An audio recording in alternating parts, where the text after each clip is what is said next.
ધરમપુરના નગારિયા સડક ફળિયામાં પોતાના ઘર આંગણામાં આવેલા જીવીબીના થાંભલા સાથે 52 વર્ષીય મહિલાને કરંટ લાગતા મોત નીપજ્યું. મંગળવારના 12:20 કલાકે નોંધાયેલી ફરિયાદ મુજબ તારીખ 3/6/2025ના રોજ ધરમપુરના નગારિયા સડક ફળિયામાં રહેતા રમીલાબેન બાબુભાઈ પટેલ ઉંમર વર્ષ 52 જેઓ પોતાના ઘરે હાજર હતા અને તેમના પતિ બાબુભાઈ બાબરભાઈ પટેલ ખેતરમાં ઘાસ કાપવા માટે ગયા હતા.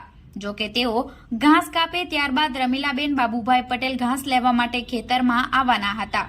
જો કે અડધો કલાક વીતી જવા છતાં તેઓ ન આવતા બાબુભાઈ પટેલ પરત ઘરે આવી જોતા તેમની પત્નીના હાથમાં દાતરડા સાથે આંગણામાં આવેલા જીબીના થાંભલા સાથે જોઈન્ટ અર્થિંગ તારથી વીજળીનો કરંટ લાગતા બેભાન હાલતમાં પડેલા જોવા મળ્યા હતા.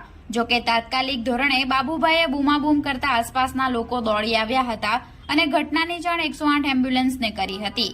કોલ મળતા જ 108 એમ્બ્યુલન્સની ટીમ ઘટના સ્થળે પહોંચી રમીલાબેન બાબુભાઈ પટેલને ધરમપુરની સ્ટેટ હોસ્પિટલમાં બેભાન હાલતમાં સારવાર હેઠળ ખસેડવામાં આવ્યા હતા.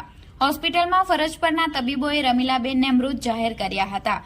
ધરમપુર પોલીસને જાણ થતાં પોલીસે ઘટના સ્થળે પહોંચી લાશનો કબજો લઈ પીએમ હેઠળ ખસેડી આકસ્મિક મોત અંગે ફરિયાદ દાખલ કરી છે.